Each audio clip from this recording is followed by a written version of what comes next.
السلام علیکم ورحمۃ اللہ وبرکاتہ۔ ان الحمد للہ نحمده ونستعینه ونستغفره ونعوذ باللہ من شرور انفسنا ومن سیئات اعمالنا من يهده الله فلا مضل له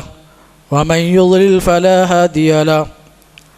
واشهد ان لا اله الا الله وحده لا شريك له وأشهد أن محمدًا عبده ورسوله يا أيها الذين آمنوا اتقوا الله حق تقاته ولا تموتن إلا وأنتم مسلمون يا أيها الناس اتقوا ربكم الذي خلقكم من نفس واحدة وخلق منها زوجها وبث منهما رجالا كثيرا ونساء واتقوا الله الذي تساءلون به والأرحام إن الله كان عليكم رقيبا يا أيها الذين آمنوا اتقوا الله وقولوا قولا سديدا يصلح لكم أعمالكم ويغفر لكم ذنوبكم ومن يطع الله ورسوله فقد فاز فوزا عظيما أما بعد فإن خير الحديث كتاب الله وخير الهدي هدي محمد صلى الله عليه وسلم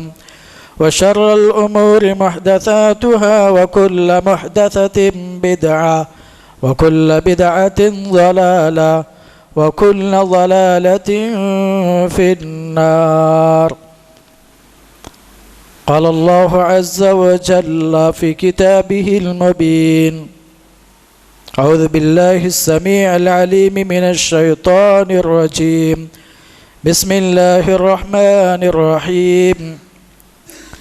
إن الذين قالوا ربنا الله ثم استقاموا تتنزل عليهم الملائكة ألا تخافوا ولا تحزنوا وأبشروا بالجنة التي كنتم توعدون نحن أولياؤكم في الحياة الدنيا وفي الآخرة ولكم فيها ما تشتهي أنفسكم ولكم فيها ما تدعون وقال النبي صلى الله عليه وسلم يأتي على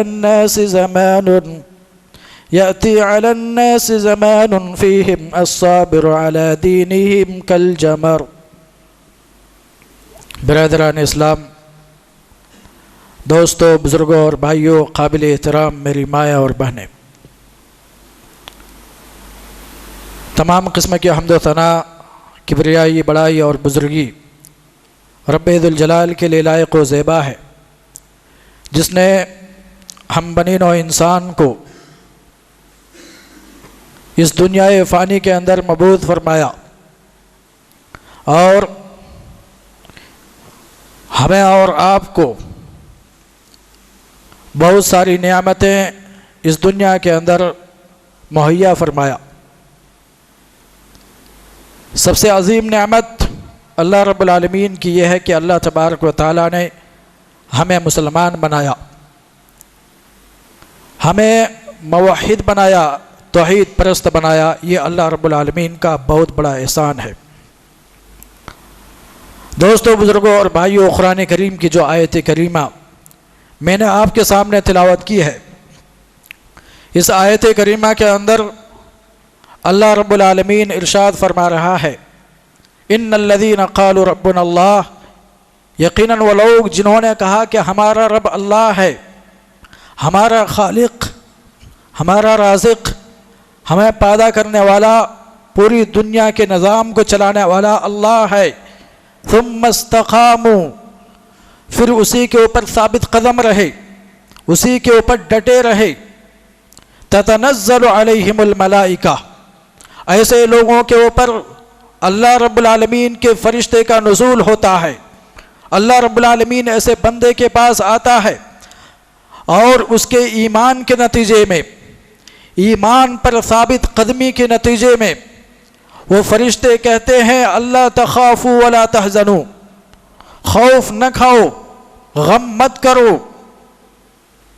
اللہ تخافوا ولا تحزنوا وابشروا بالجنۃ التي كنتم توعدون،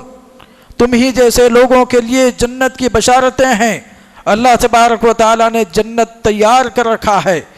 وہ جنت جس کا وعدہ اللہ رب العالمین نے تم سے کیا ہے۔ نحن اولیاؤکم فی الحیات الدنیا وفی الآخرہ، ہم تمہارے زندگی میں بھی تمہارے دوست تھے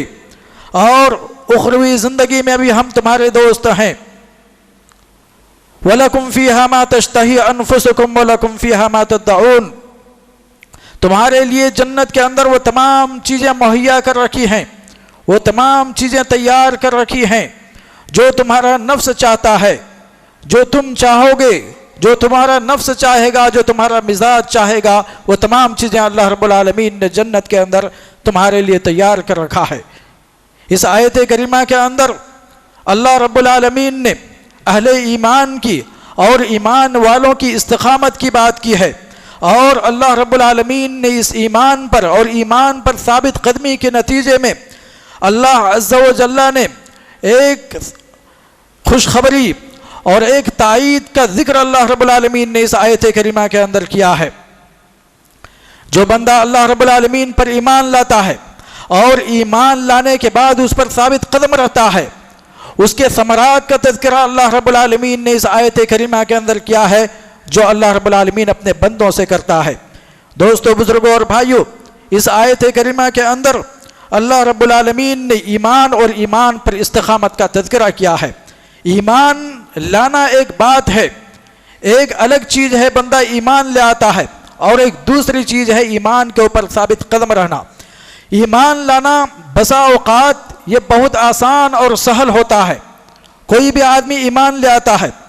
لیکن ایمان لانے کے بعد ایمان کے اوپر ثابت قدم رہنا، اس کے اوپر ڈٹے رہنا، اس کے اوپر مضبوطی سے ڈٹے رہنا، یہ اور ایک بات ہے۔ عام طور پر ایسا ہوتا ہے کہ آدمی ایمان لے آتا ہے، لیکن ایمان لانے کے بعد،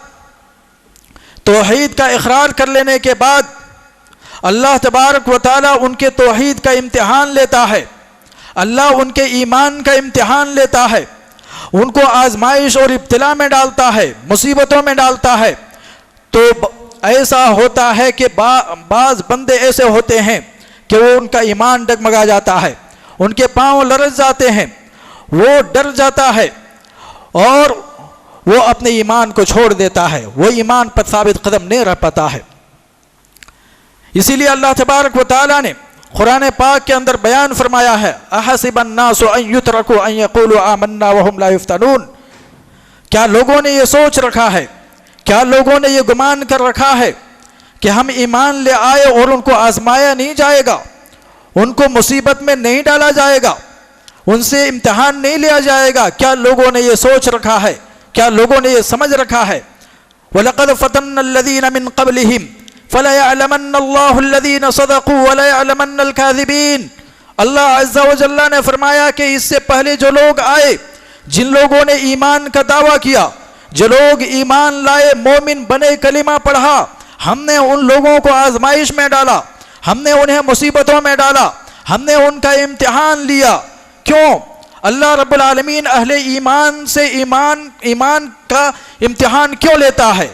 ایمان کا امتحان اللہ اہل ایمان سے اس لیے لیتا ہے تاکہ اللہ رب العالمین جان لے فَلَيَعْلَمَنَّ اللَّهُ الَّذِينَ صَدَقُوا، کہ کون لوگ اپنے ایمان میں سچے ہیں، کون لوگ اپنے کلمہ توحید میں پکے اور سچے ہیں، اور کون لوگ ایمان لانے میں جھوٹے ہیں، کس کے دلوں کے اندر نفاق ہے، کون جھوٹے طور پر ایمان لایا ہے اور کون سچے معنی میں ایمان لایا ہے، یہ معلوم ہو سکے، یہ تفریق ہو سکے۔ اس لیے اللہ تبارک اہل ایمان سے ایمان لانے کے بعد ان کے ایمان کا امتحان لیتا ہے، اللہ تبارک و تعالی آزمائشوں میں ڈالتا ہے۔ معلوم ہوا کہ دنیا کے اندر آزمائش، دنیا کے اندر امتحان، دنیا کے اندر مصیبتیں اہل ایمان کے اوپر آتا ہے، اور جو شخص اپنے ایمان میں جس قدر مضبوط ہوگا، جس قدر ایمان میں پکا ہوگا، اس کے اوپر اسی کے بقدر اللہ رب العالمین کی آزمائشیں آئیں گی، اللہ رب العالمین کی جانب سے ان کے اوپر ابتلا آئیں گے۔ اللہ تبارک و تعالی مصیبتوں سے ایسے بندے کو دوچار کرے گا۔ لہذا ایسے مشکل حالات میں ہمیں اور آپ کو صبر کرنا ہے، اللہ رب العالمین سے دعا کرنا ہے، اپنے ایمان پر ثابت قدم رہنا ہے۔ اسی لیے اللہ کے رسول صلی اللہ علیہ وسلم سے سفیان بن عبداللہ ثقفی رضی اللہ تعالیٰ عنہ نے اللہ کے رسول صلی اللہ علیہ وسلم سے سوال کیا، کل فی الاسلام یا رسول اللہ، اللہ کے رسول صلی اللہ علیہ وسلم ہمیں آپ ایسے اسلام کے بارے میں بتائیے، ایسے دین کے بارے میں بتائیے جس کے بعد آپ کے علاوہ کسی اور سے سوال کرنے کی ضرورت نہ ہو۔ اللہ کے رسول صلی اللہ علیہ وسلم نے سفیان بن عبداللہ ثقفی رضی اللہ تعالیٰ عنہ کو نصیحت کرتے ہوئے فرمایا کہ سفیان بن عبداللہ ثقفی سنو، قل آمنت باللہ ثم استقم، کہو کہ میں اللہ پر ایمان لایا، اور اللہ رب العالمین پر ایمان لانے کے بعد اس کے اوپر ڈٹے رہو، اس پر قائم رہو، اس کے اوپر ثابت قدم رہو۔ یہ اللہ کے رسول صلی اللہ علیہ وسلم نے سفیان بن عبداللہ ثقفی رضی اللہ تعالیٰ عنہ کو استقامت کی دعوت دی، استقامت اختیار کرنے کا حکم دیا۔ اور ایک حدیث کے اندر اللہ کے رسول صلی اللہ علیہ وسلم نے فرمایا، یأتی علی الناس زمان الصابر فیہم علی دینہ کالقابض علی الجمر۔ اللہ کے رسول صلی اللہ علیہ وسلم نے فرمایا کہ لوگوں پر ایک ایسا زمانہ آئے گا، لوگوں پر ایک ایسا وقت آئے گا، ایک ایسا لمحہ لوگوں کے اوپر آئے گا کہ لوگوں کا دین اسلام پر، دین پر ثابت قدم رہنا، دین پر عمل کرنا، دینی احکام کو لوگوں پر نافذ کرنا ایسے ہی دشوار ہوگا، ایسے ہی مشکل ہوگا جیسے ایک انسان، ایک آدمی کو ہاتھ پر، ہتھیلی پر آگ کا رکھنا، ہتھیلی پر انگارے کا رکھنا، یہ دشوار گزار چیز ہے، ایک مشکل امر ہے۔ اسی طرح سے ایک انسان کے لیے، ایک انسان پر ایک وقت آئے گا کہ دین پر عمل کرنا ان کے لیے مشکل ہو جائے گا، دین کے احکامات پر عمل کرنا ان کے لیے دشوار ہو جائے گا۔ ایسا وقت انسانوں کے اوپر آنے والا ہے۔ ان لوگوں میں کامیاب وہ ہوگا، کامران وہ شخص ہوگا جو توحید پر قائم رہے گا، جو توحید پر استقامت اختیار کرتا رہے گا، جس نے اللہ رب العالمین کے ربوبیت کا اقرار کر لیا، جس نے اللہ رب العالمین کے الوہیت کا اقرار کر لیا، جو دین اسلام پر قائم رہے، جو اللہ کے توحید کا ڈنکا بجاتے رہے، جن لوگوں نے اللہ کے توحید کا اعلان کرتا رہا، وہی لوگ کامیاب اور کامران ہوگا۔ اور ایسے ہی لوگوں کے بارے میں نبی کائنات صلی اللہ علیہ وسلم نے فرمایا ہے، لا تقوم الساعة حتى يمر الرجل بقبر الرجل یا لیتنی کنت مکانا۔ اللہ کے رسول صلی اللہ علیہ وسلم نے فرمایا کہ قیامت اس وقت تک قائم نہیں ہوگی، قیامت اس وقت تک نہیں آئے گی، اس دنیا کو اس وقت تک فنا نہیں کیا جائے گا، اس دنیا کو کھنڈرات میں اس وقت تک تبدیل نہیں کیا جائے گا جب تک کہ ایک آدمی کسی قبر کے پاس سے گزرے گا۔ یعنی حالات اتنے ناگفتہ بھی ہوں گے، حالات اتنے دشوار کن ہوں گے، اس دنیا کے اندر ایسے فتنے رونما ہوں گے، ایسی برائیاں اس روئے زمین کے اندر جنم لے لیں گی، ایسے فتنے رونما ہوں گے کہ اہل ایمان اپنے ایمان کے سلسلے میں ڈرنے لگیں گے، اہل ایمان اپنے اسلام کے سلسلے میں خوف کھانے لگیں گے، دہشت زدہ ہو جائیں گے، اپنے ایمان کو بچانے کی فکر کریں گے۔ اتنا خراب ماحول ہوگا، اتنا مشکل ترین حالات پیش آ جائیں گے، اتنا حالات ناگفتہ بھی ہو جائیں گے کہ لوگ ایمان کے بارے میں ڈرنے لگیں گے۔ اور جب اہل ایمان کسی قبر کے پاس سے گزرے گا تو وہ کہے گا، یا لیتنی کنت مکانا، اے کاش اس قبر کے اندر میں دفن ہوتا، اس قبر کے اندر میری لاش ہوتی، اس قبر کے اندر میں مدفون ہوتا، تاکہ جو آج فتنہ رونما ہو رہے ہیں، ہم اپنے آنکھوں سے مشاہدہ کر رہے ہیں، یہ فتنہ ہمیں دیکھنا نصیب نہ ہوتا۔ اس طرح کے زمانے آئیں گے، اس طرح کے فتنے رونما ہوں گے۔ میرے اسلامی بھائیوں، بزرگوں اور دوستوں، یہ پیشن گوئی نبی کائنات صلی اللہ علیہ وسلم نے بہت پہلے کیا ہے، اور آج پوری دنیا کے اندر طرح طرح کے فتنے جنم لے رہے ہیں، طرح طرح کے مشکلات ہمارے سامنے پیش آ رہے ہیں، دین پر عمل کرنا ہمارے لیے دشوار کن ہوتا چلا جا رہا ہے۔ آج ہم دین اسلام پر کھلم کھلا عمل نہیں کر پاتے ہیں، کہیں باہر نماز پڑھنی ہو نماز نہیں پڑھ سکتے، طرح طرح کی آفتیں آنا شروع ہو جاتی ہے، ایسی برائیاں آج ہمارے ماحول معاشرے کے اندر جنم لے رہی ہیں، جو دیکھ کر کے انسانی جو اہل ایمان ہے، جس کے دلوں کے اندر ایمان ہے، وہ دنگ رہ جاتا ہے، اللہ رب العالمین کی پناہ مانگتا ہے۔ میرے اسلامی بھائیوں، ایسے وقت میں آج پوری دنیا ہمارے ایمان کو چیلنج کر رہی ہے، آج پوری دنیا دشمنان اسلام ہمارے ایمان کے بارے میں چیلنج کر رہی ہے، ہمارے اسلام کے بارے میں چیلنج کر رہی ہے، ہمارے رب کے بارے میں چیلنج کر رہی ہے، ہمارے رسول کے بارے میں چیلنج کر رہی ہے۔ پوری دنیا کے لوگ دشمنان اسلام مسلمانوں کی اس دنیا سے مٹانے کی بات کر رہا ہے۔ میرے اسلامی بھائیوں، اللہ تبارک و تعالی سے دعا کرنی چاہیے کہ اللہ تبارک و تعالی ہمیں جب تک رکھے، مصیبتوں سے، فتنے سے محفوظ رکھے۔ اللہ کے نبی صلی اللہ علیہ وسلم نے فرمایا تھا کہ ایک ایسا وقت آئے گا، ماحول اور حالات اتنے سنگین ہوں گے، حالات اتنے خراب ہوں گے، اتنے ناگفتہ ہوں گے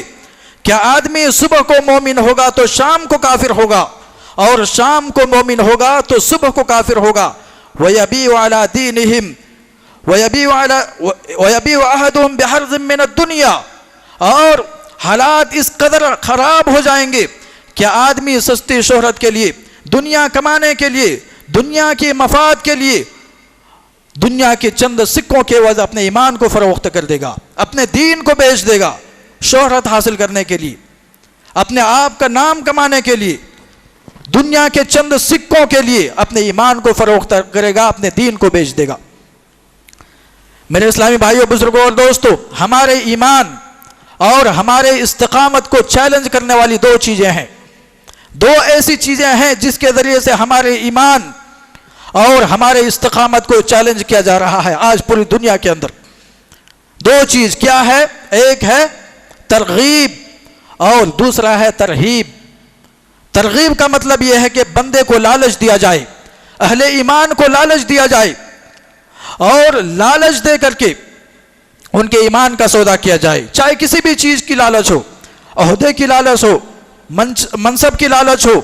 دنیا کی لالچ ہو، تجارت کی لالچ ہو، غرض کسی بھی چیز کی لالچ ہو، اہل ایمان کو لالچ دیا جائے اور اس لالچ کے ذریعے سے اہل ایمان کے ایمان کو فروخت کیا جائے، اس کے ایمان کو بیچ دیا جائے۔ یہ پہلی چیز ہے۔ اور دوسری چیز ہے ترہیب، ڈرانا دھمکانا، اہل ایمان کو ڈرایا جائے، دھمکایا جائے، ان کے اوپر رعب طاری کیا جائے، دہشت زدہ ماحول قائم کیا جائے تاکہ اہل ایمان ڈر کر کے ایمان کو چھوڑ دے، کفر میں داخل ہو جائے، مرتد ہو جائے، ڈر کی وجہ سے، خوف کی وجہ سے۔ اس کو کہتے ہیں ترہیب۔ نبی کریم صلی اللہ علیہ وسلم کو مکی زندگی میں ان دونوں حالات سے گزارے گئے، ترغیبات سے بھی اور ترہیبات سے بھی۔ یہ دونوں حالات نبی کے مکی زندگی میں پیش آیا۔ نبی کریم صلی اللہ علیہ وسلم نے جب لوگوں کے سامنے کلمہ توحید کا اعلان کیا، نبی کائنات صلی اللہ علیہ وسلم نے کہا یا ایھا الناس قولوا لا الہ الا اللہ تفلحوا، کہ اے کائنات کے لوگوں لا الہ الا اللہ کہو اللہ کے سوا کوئی معبود نہیں، اللہ کے سوا کوئی خالق نہیں، اللہ کے سوا کوئی مالک نہیں، اللہ کے علاوہ کسی کے لیے سجدہ جائز نہیں، اللہ کے علاوہ کسی کے لیے رکوع نہیں، کسی کے لیے سجود نہیں، کسی کے لیے عبادت نہیں، وہ تنہا اللہ ہے جس کی عبادت کی جائے، وہی اللہ خالق ہے، مالک ہے، مربی ہے، وہی حاجت روا، وہی مشکل کشا ہے۔ لا الہ الا اللہ تفلحوا، فلاح پا جاؤ گے، توحید کا اقرار کر لو، کلمہ توحید کو پڑھ لو، کامیاب ہو جاؤ گے، فلاح پا جاؤ گے، عرب عجم کے مالک ہو جاؤ گے، جب مرو گے تو جنت کے بادشاہ بنو گے۔ نبی صلی اللہ علیہ وسلم نے جب یہ صدا لگائی، یہ آواز مکے کے وادیوں اور گلیوں میں جب پہنچی، مشرکین مکہ آپ صلی اللہ علیہ وسلم کے دشمن ہو گئی، آپ صلی اللہ علیہ وسلم کے خلاف سازشیں کرنے لگے، آپ صلی اللہ علیہ وسلم کو ڈرانے اور دھمکانے لگے، آپ صلی اللہ علیہ وسلم کو لالچ دے کر کے دین اسلام کو چھوڑنے کے لیے کہا گیا، آپ صلی اللہ علیہ وسلم کو دین اسلام سے روکنے کے لیے، آپ کو اس دعوت کے مشن سے روکنے کے لیے دو حربہ استعمال کیا، اور یہی ترغیب کا بھی اور ترہیب کا۔ مشرکین کے ایک جماعت نبی کریم صلی اللہ علیہ وسلم کے پاس آتی ہے اور کہتی ہے کہ محمد، جو یہ دعوت تم لے کر کے آئے ہو، جو یہ اسلام تم لے کر کے آئے ہو، اس کو بند کرو، یہ دعوت لوگوں کو دینا بند کرو۔ نبی کریم صلی اللہ علیہ وسلم نے ان کی بات نہ مانی اور آپ صلی اللہ علیہ وسلم اپنے عمل پر رواں اور دواں رہے، لوگوں کو اللہ کا پیغام پہنچاتے رہے۔ اس کے بعد نبی کریم صلی اللہ علیہ وسلم کے چچا ابو طالب کے پاس رؤسائے قریش کے بڑے بڑے لوگ ابو طالب کے پاس آتے ہیں اور کہتے ہیں کہ ابو طالب، تمہارے بھتیجے نے ہمارے معبودوں کو برا بھلا کہا ہے، ہمارے معبودوں سے روگردانی کی ہے، ہمارے معبودوں کو گالیاں دیتا ہے، ہماری عقلوں کو حماقت زدہ بتاتا ہے اور ہماری عزت کو داغدار کرتا ہے، ہمیں ضال مضل اور گمراہ بتاتا ہے۔ یا تو آپ اپنے بھتیجے کو روکیں، ان کو لگام دیں، ورنہ ہم ان پر سخت سے سخت کارروائی کریں گے۔ ان کے بعد ابو طالب نے اللہ کے رسول صلی اللہ علیہ وسلم سے کہا کہ بھتیجے، رؤسائے قریش ہمارے پاس آئے تھے، انہوں نے ایسی ایسی باتیں کی ہے، لہذا جو دعوت تم لے کر کے آئے ہو اس سے تم تھوڑا سا کمپرمائز کر لو، رک جاؤ، یہ دعوت دینا ابھی بند کر دو۔ نبی کائنات صلی اللہ علیہ وسلم نے کہا چچا جان سنو، اگر یہ مشرکین مکہ ہمارے ایک ہاتھ پر سورج کو لا کر کے رکھ دے، ایک ہاتھ پر چاند کو لا کر کے رکھ دے، اللہ کی قسم ہے میں اس دعوت سے باز نہیں آؤں گا، اللہ کے پیغام کو اللہ کے بندوں تک پہنچاتا رہوں گا۔ نبی کریم صلی اللہ علیہ وسلم کے پاس آپ صلی اللہ علیہ وسلم کو ڈرایا گیا، دھمکایا گیا، لالچ بھی دی گئی۔ آپ صلی اللہ علیہ وسلم کے پاس مشرکین مکہ آئے اور کہا کہ اے محمد، اگر تم یہ چاہتے ہو کہ مکہ کی سب سے زیادہ حسین و جمیل اور خوبصورت حسب نسب والی عورت سے تمہاری شادی ہو جائے تو ایسی عورت سے ہم تمہاری شادی کرانے کے لیے تیار ہیں۔ اگر آپ چاہتے ہیں کہ آپ بادشاہ بن جائیں، اقتدار چاہتے ہیں، حکومت سلطنت چاہتے ہیں، ہم آپ کو اقتدار دینے کے لیے تیار ہیں، ہم آپ کو اپنا سردار تسلیم کر لیں گے، اپنا بادشاہ بنا لیں گے، لیکن جو دعوت تم لے کر کے آئے ہو اس دعوت کو چھوڑ دو، ایک اللہ کی طرف لوگوں کو بلانا بند کر دو۔ لیکن نبی کریم صلی اللہ علیہ وسلم نے ان کی بات نہیں مانی اور اللہ رب العالمین کے پیغام کو اللہ رب العالمین کے بندوں تک پہنچاتا رہا۔ یہ نبی کریم صلی اللہ علیہ وسلم کی استقامت، یہ دیکھیے کہ اللہ کے رسول صلی اللہ علیہ وسلم کو ترغیب دیا گیا، لالچ دیا گیا کہ آپ کو ہم سردار بنا لیں گے، ہم آپ کو اپنا حاکم بنا لیں گے، مکہ کی خوبصورت عورت سے نکاح کرا دیں گے۔ یہ ترغیب دے رہا ہے، لالچ دے رہا ہے تاکہ دین اسلام سے باز آ جائیں، لیکن اللہ کے رسول صلی اللہ علیہ وسلم نے اس کو قبول نہیں کیا۔ اسی طرح سے آپ صلی اللہ علیہ وسلم کو ڈرایا گیا، دھمکایا گیا، آپ کے اوپر ظلم ستم کے پہاڑ توڑے گئے۔ آپ صلی اللہ علیہ وسلم جب طائف میں گئے کیا ہوا؟ آپ صلی اللہ علیہ وسلم کو پتھر سے مار کر لہو لہان کیا گیا، شیب ابی طالب کے اندر 3 سال تک محصور کیا گیا، 3 سال تک شیب ابی طالب کے اندر بند کر دیا گیا، نہ کھانے کی کوئی چیز وہاں پہنچنے دیتا، نہ پینے کے لیے پانی وہاں پہنچنے دیتا۔ حالات اور نوعیت اس قدر ہوئی، حالات اس قدر پیش آئے کہ آپ صلی اللہ علیہ وسلم اور آپ کے متبعین صحابہ کرام پتیاں چبانے پر مجبور ہو گئی، چمڑی چبانے پر مجبور ہو گئی، لیکن قربان جاؤ اللہ اکبر، آپ صلی اللہ علیہ وسلم اور آپ کے متبعین صحابہ کرام کے پاؤں میں جنبش تک نہ آئی، دین اسلام پر ثابت قدم رہے، ایمان پر ثابت قدم رہے، ان کے ایمان کو مشرکین نے چھین نہ سکا، ان کو مرتد نہ بنا سکا، ان کو کافر نہ بنا سکا، دین اسلام پر وہ قائم اور دائم رہے۔ یہ ہے استقامت فی الدین۔ صحابہ کرام اور اللہ کے رسول صلی اللہ علیہ وسلم دین اسلام پر قائم رہے، اللہ کے توحید کو اللہ کے بندوں تک پہنچانے پر مصر رہے، رواں اور دواں رہے، اور اسی طرح سے صحابہ کرام کے اوپر بھی ظلم ستم کیا گیا، بے تحاشا ظلم۔ آپ صحابہ کرام کی سیرت کو پڑھیے، نبی کریم صلی اللہ علیہ وسلم کی سیرت کو پڑھیے، آپ کو اندازہ ہوگا کہ صحابہ کرام کے اوپر کس طرح سے مشرکین مکہ نے ظلم کیا۔ ظلم کی وہ کون سی چکی تھی جس چکی کے اوپر ان صحابہ کرام کو نہ پیسا گیا ہو؟ ظلم کی کون سی وہ گھاٹی ہے جس گھاٹی کے حوالے صحابہ کرام کو نہ کیا گیا ہو؟ ظلم کا وہ کون سا پہاڑ ہے جس پہاڑ کو ان صحابہ کرام پر توڑا نہ گیا ہو؟ ظلم کی وہ کون سی کوٹھری ہے جس کوٹھری میں ان صحابہ کرام کو بند نہ کیا گیا ہو، غرض طرح طرح کے ظلم اور مظالم ان صحابہ کرام کے اوپر ڈھائے گئے، لیکن صحابہ کرام کے پاؤں میں جنبش تک نہ آئی، دین اسلام پر وہ ثابت قدم رہے، ان کے ایمان میں کچھ خلل پیدا نہیں ہوا، بلکہ ان کے ایمان میں اور مزید اضافہ ہوتا چلا گیا۔ حضرت صہیب رومی رضی اللہ تعالیٰ عنہ یہ جب مکہ کے اندر قدم رکھتے ہیں، نہایت ہی مفلسی کے عالم میں، محتاجگی کے عالم میں، مکہ آنے کے بعد تجارت اور کاروبار شروع کرتا ہے، اور چند دنوں کے بعد باثروت دولت مند ہو جاتے ہیں۔ جب نبی کریم صلی اللہ علیہ وسلم نے مدینہ ہجرت کیا، صہیب رومی رضی اللہ تعالیٰ عنہ بھی مدینہ ہجرت کرنے لگے۔ مشرکین مکہ کو پتہ چلا، صہیب رومی رضی اللہ تعالیٰ عنہ کے پاس وہ لوگ آتے ہیں اور کہتے ہیں، صہیب جب تم نے مکہ کے اندر قدم رکھا تھا تم محتاج تھے، مفلسی کے عالم میں تھے، ایک کوڑی بھی تمہارے پاس نہیں تھا، آج تم باثروت ہو چکے ہو، مکہ کے اندر تم نے مال کما لیا ہے، لہذا تم ہجرت کر رہے ہو، یہ مال لے کر کے نہیں جا سکتے ہو، اگر جانا ہے تنے تنہا مدینہ تم ہجرت کر سکتے ہو۔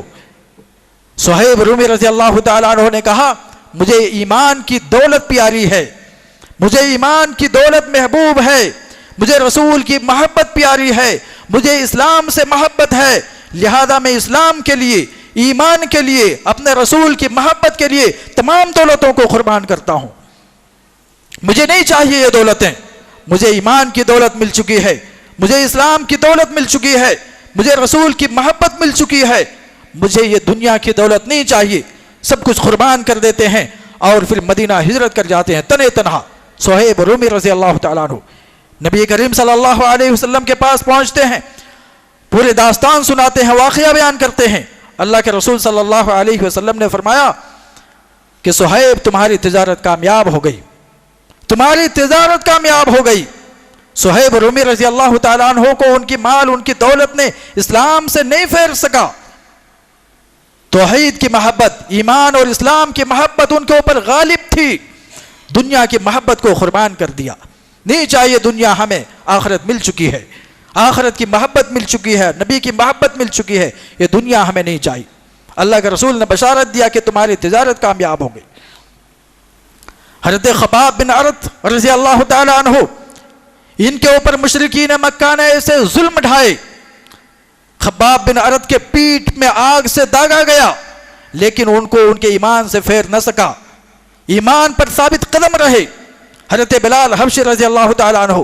مکے کے ریگستانوں میں لٹاتا تھا، گرم ریت میں اوپر سے پتھر رکھتا، مکے کے گلیوں میں گھسیٹتا، لیکن بلال حبشی رضی اللہ تعالیٰ عنہ کی زبان پر ایک ہی کلمہ ہوتا، اللہ احد، اللہ احد، کہ اللہ ایک ہے، اللہ ایک ہے، دوسری کوئی چیز نہیں۔ ان کو ان کے ایمان سے نہیں پھیر سکا، کتنے بھی ظلم ان کے اوپر ڈھائے، لیکن اسلام پر، ایمان پر وہ ثابت قدم رہے۔ آل یاسر، عمار، ام عمار اور یاسر رضی اللہ عنہم، تینوں ماں باپ بیٹے، مکہ کے اندر ان کے اوپر بے تحاشا ظلم کیا، اتنے ظلم کیے کہ نبی کریم صلی اللہ علیہ وسلم نے ان کے ظلم کو دیکھا تو کہا، صبرن آل یاسر موعدکم الجنہ، کہ آل یاسر صبر کرو، جنت تمہارے انتظار کر رہی ہے، وہ جنت جس کا وعدہ اللہ تبارک و تعالیٰ نے تم سے کیا ہے۔ اسلام پر ڈٹے رہے اور اس قدر اسلام پر ثابت قدم رہے کہ یاسر اور سمیہ، ماں اور باپ نے، دونوں نے اپنی جان کی قربانی دے دی، پر اسلام سے وہ پھرے نہیں، مرتد نہیں ہوئے، کفر کو نہیں اختیار کیا، اسلام پر ثابت قدم رہے۔ یہ استقامت فی الدین ہے۔ دوستو، بزرگوں اور بھائیو، کہنے کا مطلب یہ ہے کہ آج سرزمین ہندوستان کے اندر ہوتے ہوئے یا دنیا کے کسی بھی کونے میں ہوتے ہوئے آج مسلمانوں کو ستایا جا رہا ہے، مسلمانوں کے وجود کو ختم کرنے کی بات ہو رہی ہے۔ آج حجاب کے نام پر ہمارے ایمان کا امتحان لیا جاتا ہے، کبھی آذان کے نام پر ہمارے ایمان کا امتحان لیا جاتا ہے، کبھی NRC اور CAA کے نام پر ہمارے ایمان کا امتحان لیا جاتا ہے، کبھی نماز کے نام پر ہمارے ایمان کا امتحان لیا جاتا ہے۔ غرض مختلف موقعوں پر ہمارے ایمان، ہمارے اسلام کا امتحان لیا جاتا ہے۔ ایسے وقت میں ہمارے اور آپ کے لیے ضروری ہے کہ ہم ثابت قدم رہیں، ہم دین اسلام پر ثابت رہیں، ہمیں کسی کے خوف کی پرواہ نہیں کرنی چاہیے۔ آخر ہمارا جرم کیا ہے؟ ہم نے کون سا جرم کیا ہے جس بنیاد پر ہمیں یہ امتحان اور آزمائش میں ڈالا جا رہا ہے؟ یہ لوگ ہمارے اوپر ظلم اور ستم کر رہے ہیں۔ دوستو، ایسے وقت میں، ایسے فتنوں کے دور میں جو آج ہمارے اوپر ظلم اور ستم ڈھایا جا رہا ہے ہندوتوا تنظیم کی جانب سے، RSS کی جانب سے، ایسے وقت میں ہمیں اور آپ کو صبر کرنا ہے، استقامت اختیار کرنا ہے۔ ہمیں ان سے ڈرنا نہیں، ہمیں ان سے خوف نہیں کھانا، اپنے ایمان کی حفاظت کرتے رہنا ہے، اپنے دین کی حفاظت کرتے رہنا ہے، اپنے ایمان اور اسلام کی حفاظت کرتے رہنا ہے۔ کیوں؟ اس لیے کہ توحید کی امانت سینوں میں ہے ہماری، توحید کی امانت سینوں میں ہے ہمارے، آسان نہیں مٹانا نام و نشان ہمارا۔ توحید کی امانت ہمارے سینوں میں ہے، کسی کی بس کی بات نہیں کہ ہمارے نام و نشان مٹا دے۔ ہمارے اوپر ظلم کرے گا، ہمارے اوپر بے تحاشا ظلم ڈھائے گا، لیکن ہمیں اس کا مقابلہ کرنا ہے، ڈٹ کر کے مقابلہ کرنا ہے اور اسلام اور ایمان پر ثابت قدم رہنا ہے۔ ہمارے وطن عزیز کے اندر، ہندوستان کے اندر آج جو ماحول قائم کیا ہوا ہے، جو دہشت قائم کیا ہوا ہے، آج آپ کو اچھی طرح سے معلوم ہے سرزمین کرناٹکا کے اندر ابھی الیکشن کا بازار گرم ہے۔ ایسے وقت میں ہمیں اور آپ کو سوچنا ہے کہ ہم کس کو اپنا لیڈر بنائیں گے،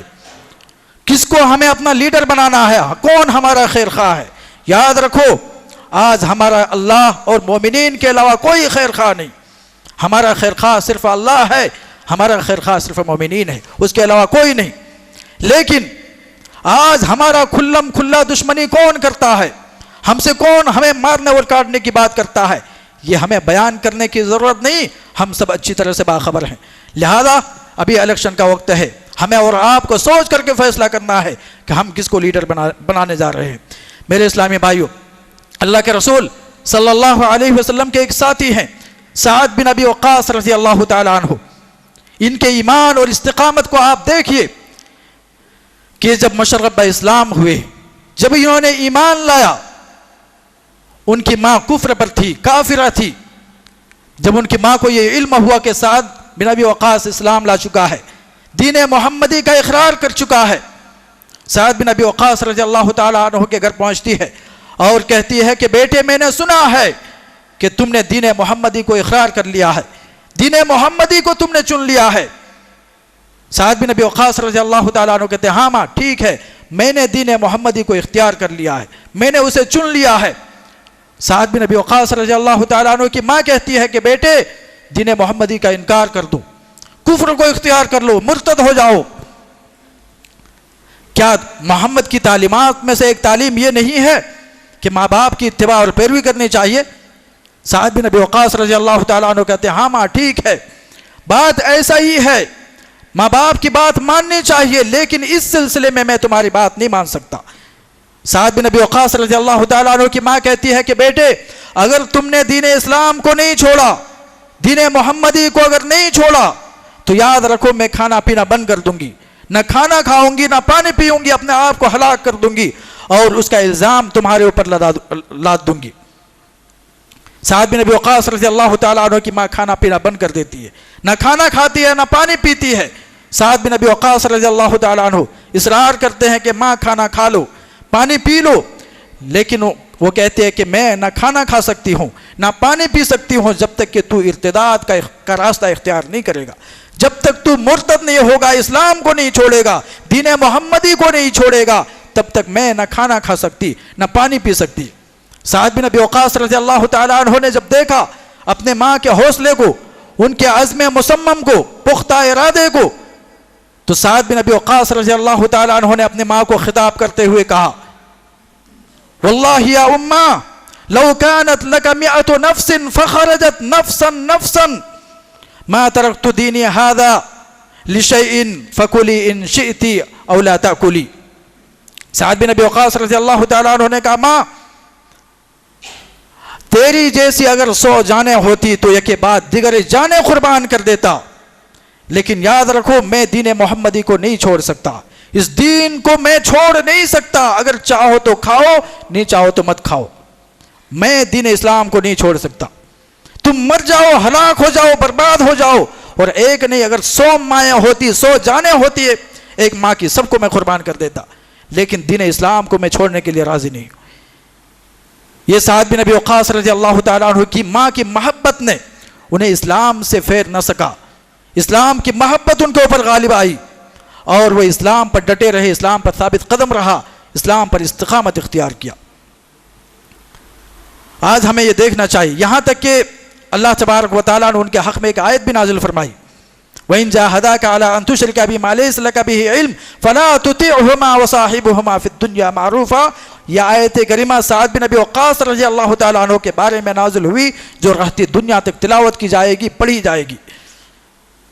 اللہ کے رسول صلی اللہ علیہ وسلم کے پاس جب سعد بن ابی وقاص رضی اللہ تعالیٰ عنہ گئے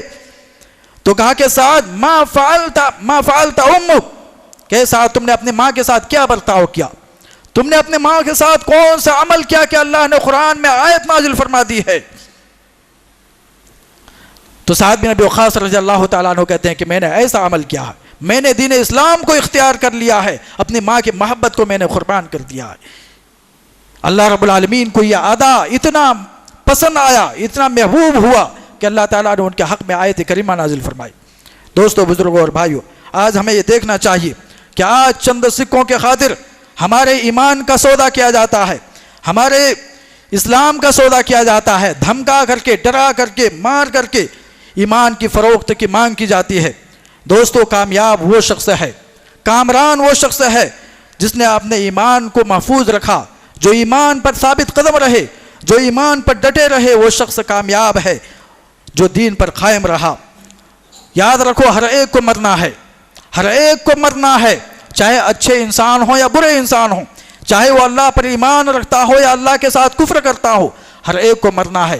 لیکن یاد رکھو، اپنے ایمان کی حفاظت کرتے رہو، اپنے اسلام کی حفاظت کرتے رہو، اپنے ایمان کو نہ چھوڑو۔ کتنے بھی مظالم تمہارے اوپر ڈھائے جائیں، کتنے بھی ظلم ستم تمہارے اوپر دشمنان اسلام کی جانب سے ہوں، کبھی بھی ایمان کو نہ چھوڑنا، کبھی بھی اسلام کو نہ چھوڑنا۔ یہ اہل ایمان کے ایمان کا تقاضا ہے، یہ اہل اسلام کے اسلام کا تقاضا ہے۔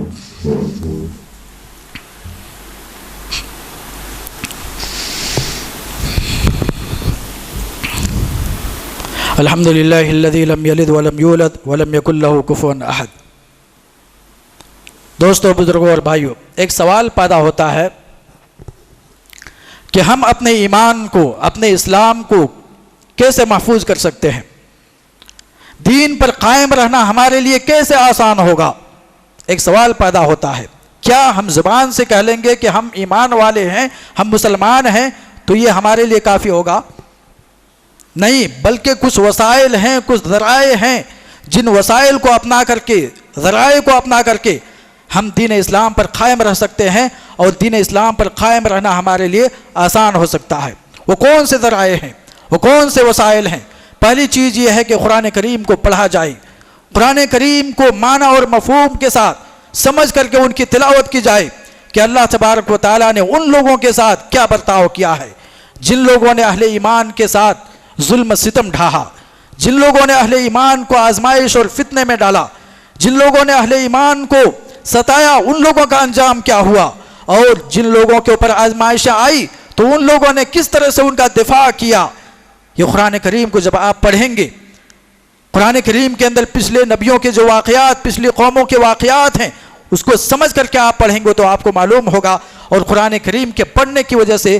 آپ کو اسلام پر ثابت قدمی کی تمہیں حوصلہ ملے گا، اور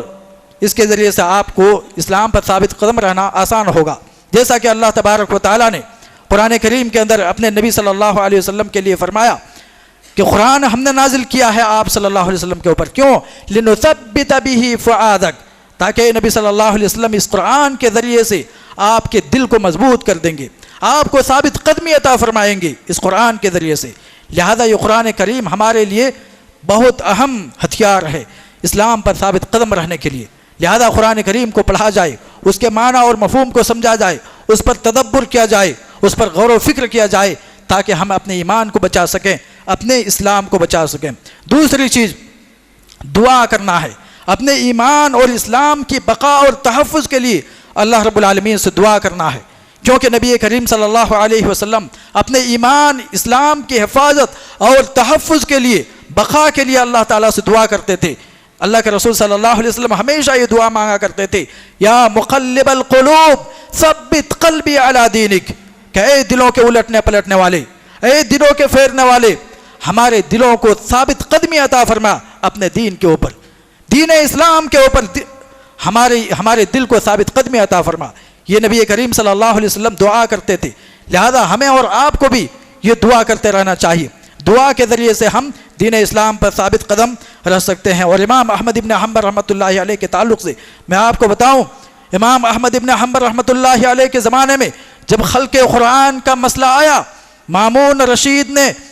امام احمد ابن حنبل رحمۃ اللہ علیہ کے اوپر کوڑے برسائے، ظلم ستم ان کے اوپر کیا، اندھیری کوٹھری میں بند کر دیا، بے تحاشا ان کے اوپر ظلم ستم کیا گیا، ایسے ایسے کوڑے مارے گئے۔ سیرت نگاروں نے لکھا ہے کہ اگر ایک کوڑا جو امام احمد ابن حنبل کو مارا گیا، اگر ایک کوڑا جنگلی ہاتھی کو مار دیا جاتا تو وہ چنگھاڑتا ہوا جنگلوں میں چلا جاتا اور واپس کبھی بھی نہ آتا۔ ایسے ایک کوڑے اگر ہاتھی کو مارا جاتا، عالم یہ ہوتا۔ امام احمد کو کتنے کوڑے لگائے گئے، کیوں؟ خلق قرآن کے مسئلے کو لے کر کے۔ مامون رشید یہ معتزلی شخص تھا، ان کا کہنا تھا کہ قرآن مخلوق ہے،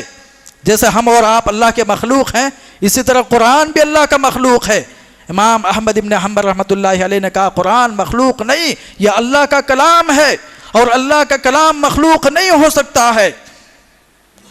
جس بنیاد پر ان کے اوپر کوڑے مارے گئے، اس وقت جب اعلان کیا گیا کہ ہر شخص اس بات کا اقرار کرے کہ قرآن مخلوق ہے، تو اس وقت بہت سارے علماء ائمہ خاموش ہو گئے، کچھ نہیں کہا۔ ڈٹ کر کے مقابلہ کرنے والا، بادشاہوں کے آنکھوں میں آنکھیں ڈال کر کے بات کرنے والا دو شخص تھے۔ ایک امام اہل السنہ والجماعہ، جسے آج دنیا امام احمد ابن حنبل کے نام سے یاد کرتی ہے، امام اہل السنہ والجماعہ امام احمد ابن حنبل رحمۃ اللہ علیہ، اور دوسرا شخص تھا محمد بن نوح رحمہ اللہ۔ یہ دو شخص تھے جنہوں نے بادشاہ کے آنکھوں میں آنکھیں ڈال کر کے بات کیا تھا۔ محمد بن نوح اسی دوران انتقال کر گئے۔ اب اس فتنہ خلق قرآن کا مقابلہ کرنے والا تنے تنہا امام احمد ابن حنبل رحمۃ اللہ علیہ بچے، ڈٹ کر کے مقابلہ کیا۔ آخرکار جب مامون رشید کو یہ معلوم ہو چکا کہ امام احمد اس کو نہیں مانے گا، خلق قرآن کو، قرآن اللہ کا کلام ہے، اس کا اقرار نہیں کرے گا، وہاں کے گورنر کو خط لکھا کہ امام احمد کو میرے حوالہ کیا جائے، ترسوس ان کو گرفتار کر کے بھیجا جائے۔ چنانچہ امام احمد کو گرفتار کر کے بیڑیاں ڈال کر کے ان کو ترسوس لے جایا جا رہا ہے۔ ابھی راستے میں ہیں، ایک شخص آ کر کے خبر دیتا ہے کہ ابو عبداللہ، امام احمد ابن حنبل کی کنیت ہے، کہتے ہیں ابو عبداللہ معاملہ بڑا ہی سنگین ہے، بہت ہی خطرناک ہے۔ مامون رشید نے اپنی تلوار کو میان سے نکال لیا ہے اور وہ کہہ رہا ہے کہ اگر امام احمد نے اگر اس مسئلے کا اقرار نہیں کیا، قرآن کے مخلوق ہونے کو اقرار نہیں کیا، نہیں مانا، تو میں اسی تلوار سے اس کی گردن اڑا دوں گا۔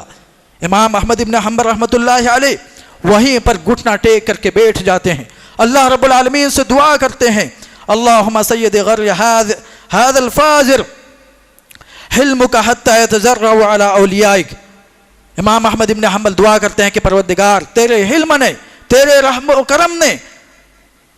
ایسے فاجروں کو مغرور بنا دیا ہے، اب یہ تیرے اولیاء کے اوپر، تیرے دوستوں کے اوپر بھی اپنا ہاتھ اٹھانے سے باز نہیں آتا۔ دعا کر رہے ہیں، ان کے حق میں بد دعا کیا۔ اب یہ آدھی رات گزری تھی کہ ایک خبر آئی کہ مامون رشید کا انتقال ہو گیا ہے۔ جو امام احمد کے اوپر ظلم ستم ڈھا رہا تھا، ان کے اوپر کوڑے پر سوار رہا تھا، وہ شخص انتقال کر چکا ہے۔ یہ دعا کا اثر ہے، لہذا آج ہمارے اوپر اگر ظلم ستم ہو تو ہمیں بھی دعا کرنا چاہیے اور اسلام پر، ایمان پر ثابت قدم رہنا چاہیے، جیسا کہ امام احمد ابن حنبل رحمۃ اللہ علیہ حق پر ثابت قدم رہے، یہاں تک کہ متوکل کا زمانہ آیا اور فتنہ خلق قرآن کا مسئلہ ختم ہو گیا۔ سارے لوگ اس بات کے قائل ہو گئے کہ قرآن اللہ کا کلام ہے۔